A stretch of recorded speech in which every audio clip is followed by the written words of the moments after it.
अस्सलामु अलैकुम वरहमतुल्लाहि वबरकातुहू।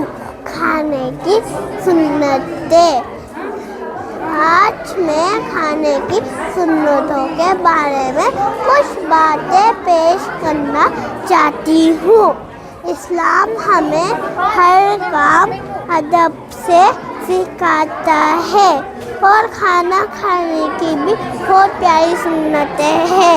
दोनों हाथ धोना, खाने से पहले बिस्मिल्लाह पढ़ना, दाएं हाथ से खाना, बहुत ज़्यादा गरम ना खाना, बर्तन और उंगलियों को चाटकर साफ करना, खाने के बाद दुआ पढ़ना, खाने के बाद हाथ धोना और कुल्ली करना। हमारे नबी सल्लल्लाहु अलैहि वसल्लम ने हमेशा अदब से खाना खाते थे और हमें भी इसी तरह सिखाया।